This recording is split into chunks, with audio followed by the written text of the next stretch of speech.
नमस्कार, हिमाचल समाचार में आपका स्वागत है। आज के मुख्य समाचार।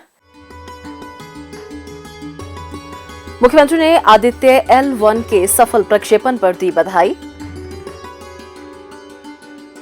मुख्यमंत्री ने आशा के संदेश पर आधारित वीडियो गीत किया जारी। मुख्यमंत्री ने कहा, मौसम पूर्वानुमान को सटीक बनाने के लिए उन्नत की जाएगी मेघदूत ऐप। आपदा राहत कोष के लिए अंशदान। राज्य में जलवायु परिवर्तन और आपदा तैयारियों के दृष्टिगत 890 करोड़ रुपए का कार्यक्रम तैयार। और अब समाचार विस्तार से। मुख्यमंत्री ठाकुर सुखविंदर सिंह सुक्खू ने भारत के सौर मिशन आदित्य L1 के सफल प्रक्षेपण के लिए इसरो के वैज्ञानिकों और इंजीनियरों को बधाई दी है। उन्होंने कहा कि भारत के वैज्ञानिकों ने यह उपलब्धि हासिल कर संपूर्ण विश्व में देश का मान बढ़ाया है। उन्होंने कहा कि इसरो के वैज्ञानिकों ने अंतरिक्ष विज्ञान में सदैव ही नए आयाम स्थापित किए हैं। वैज्ञानिकों के लिए यह उपलब्धि उभरते हुए युवा वैज्ञानिकों को इस क्षेत्र में और बेहतर करने की प्रेरणा प्रदान करेगी। मुख्यमंत्री ठाकुर सुखविंदर सिंह सुक्खू ने शनिवार देर सायं शिमला में हम ना हारेंगे, वादियों में लम्हे फिर से मुस्कुराएंगे शीर्षक से एक गीत जारी किया। आशा का संदेश देता यह गीत जगत गौतम द्वारा निर्देशित और धमाका रिकॉर्ड्स द्वारा निर्मित किया गया है। इस गीत में गीतकार, संगीतकार और गायक प्रशांत मेहता ने अपनी कलात्मक क्षमता का बेहतरीन प्रदर्शन किया है।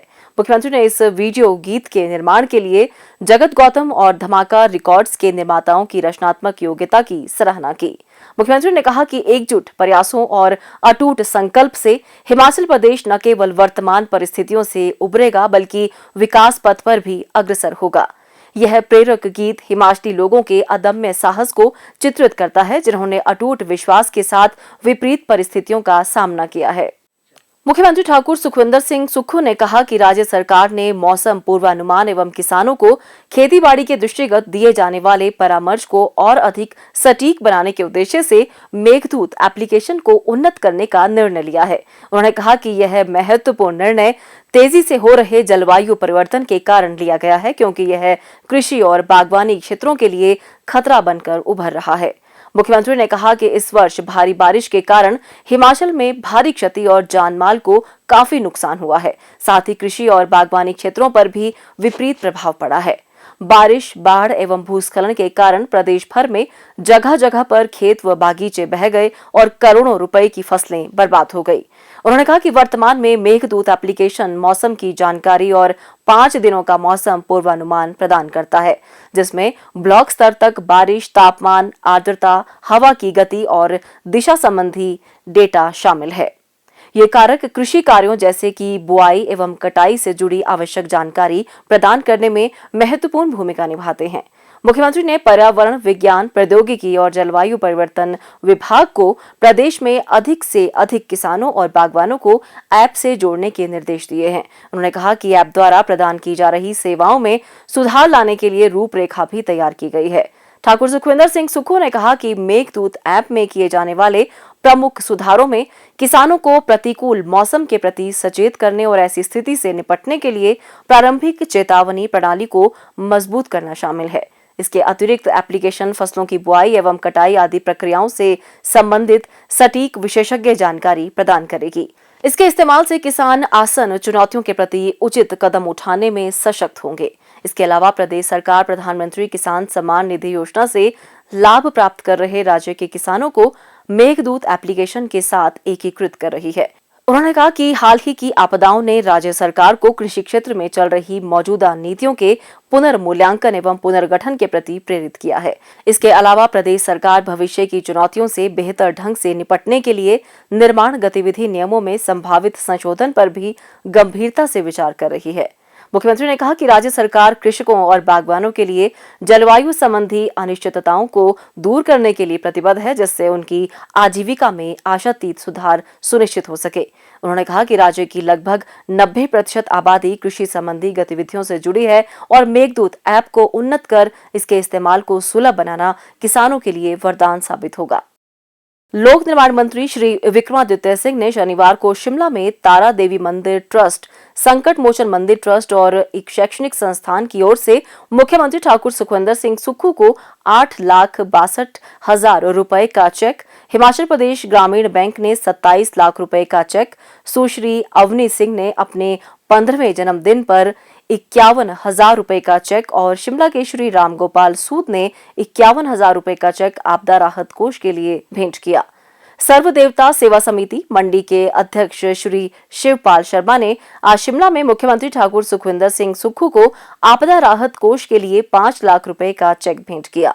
मुख्यमंत्री ने इस पुनीत कार्य के लिए दानी सज्जनों का आभार व्यक्त करते हुए कहा कि इस आपदा की घड़ी में यह राशि प्रभावित परिवारों को सहायता प्रदान करने में सहायक सिद्ध होगी। उन्होंने लोगों से इस कोष के लिए उदारतापूर्वक योगदान का आग्रह भी किया।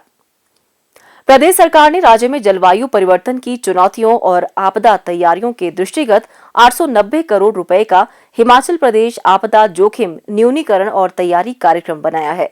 फ्रांसीसी विकास एजेंसी के सहयोग से तैयार यह कार्यक्रम अप्रैल 2024 से आरंभ होगा और आगामी 5 वर्ष तक कार्यान्वित किया जाएगा। इस पहल का मुख्य उद्देश्य व्यापक दृष्टिकोण अपनाते हुए आपदा और जलवायु जोखिम में कमी लाना है। इसमें आपदाओं का सामना करने के लिए बुनियादी ढांचे को मजबूत करना और शासन प्रणाली से संबंधित संरचनाओं का विस्तारीकरण शामिल है।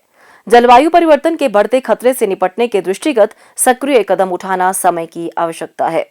इस पंचवर्षीय योजना में कई प्रमुख घटक शामिल हैं, जिनमें आपदा जोखिम गवर्नेंस पर विशेष ध्यान केंद्रित किया गया है। इसमें संस्थागत क्षमताओं को बढ़ाना, जोखिम की संभावना को कम करना और प्रबंधन के सुदृढ़ीकरण पर बल दिया जाएगा। इसके अतिरिक्त आपदा तैयारियों को सुदृढ़ करना भी कार्यक्रम का एक अन्य महत्वपूर्ण पहलू है, जिसमें प्रभावी प्रारंभिक चेतावनी प्रणालियों की स्थापना और आपातकालीन प्रतिक्रिया क्षमता में वृद्धि की जाएगी।